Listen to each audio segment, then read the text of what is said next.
Well, hello there. Welcome to this Iron Breaker tutorial on how to gear and what talisman to use and what to do with your renown. Um, so first thing first, renown points. It's really simple. 20 points in parry. If you use a proc weapon, 10 points in dodge disrupt. If you don't use a proc weapon, 20 points in dodge disrupt. Okay, so that's 30 points or 40 points con. For the gear, there's a million combination possible now. There's like 5, 6 T4 sets, 7 uh, with the new Fortune set. So basically, there's no better combination. What you want is specific numbers. That's done with Renown, so we move to here. You want 4500 armor. Doesn't matter how you get it, just get it. And then you want cap resist. So when I use my here stubborn as stone, complicated to say. 350 more corp, which will put me at 900. 900 elemental, 900 spiritual. To get there, to get those, I need to use 3 spirit resist allies. So it doesn't matter to me.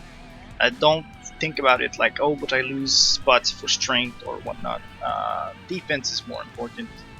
So even as to ender, defense is important. So 3 spirit resist. For elemental, I use a potion.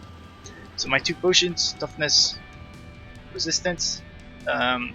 Why specifically those 2? Well, first, corporeal, I've got the buff.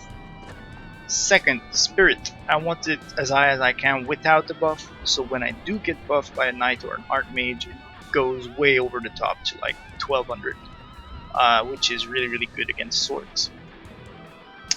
I don't use an armor potion, I prefer the toughness one because the armor buff of 900 is better than potions. Number 1. Number 2, because using the toughness buff costs grudge, whereas using the armor buff doesn't use grudge, and you want to have as many grudges as you can at all times. So I prefer to spend AP on the armor buff than to spend grudges on the toughness buff. So that's it for my potion choice. Once this is taken care of, we move to the stats, and here there's only one rule I go by personally. I want equal strength and toughness once my strength buff is applied. So here it's 114, so that puts me at 620. If I add up the melee power from my belt, it's 656 and 648 here. It's pretty close. So basically I want those two to be equal. And I try to push those 2 numbers as high as I can with the gear I have. So right here, I use the remaining renown I had in toughness, and I use strength talisman and everything. And you don't need awesome tallies, like I've got crappy 18, 20, I use whatever I get.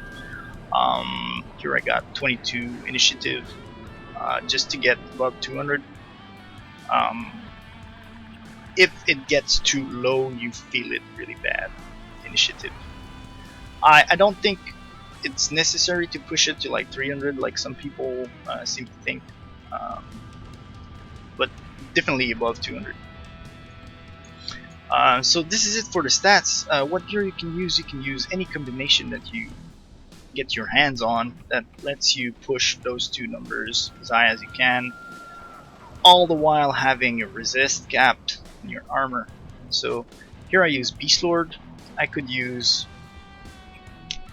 mixed of mercenary with dominator with Genesis jewels, will keep me in the range I want. Same with the stats, it's gonna stay really even. I could use the Skaven ring with the battle blue pack. There's a million combination of gear that you can use. If you're lucky enough to have Beast Lord, I think it's really good, and if you're not lucky enough to have it, then mercenary works fine. You can mix dominator with conqueror, with annihilator, with ruin, with fortune. Doesn't matter.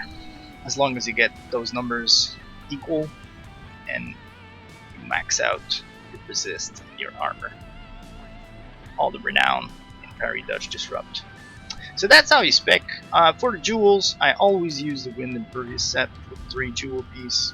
Always, always, always. You can try some stuff different as long as you can reach the numbers, but I feel like they are way too good to pass on. And so that's it for this part about the gear, stats, the renown. In the next video, I will talk more about what rotation to use, how to spec, and whatnot.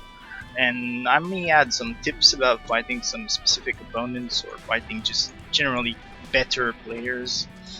Some neat stuff that you can do. So thanks for watching. See you in part 2.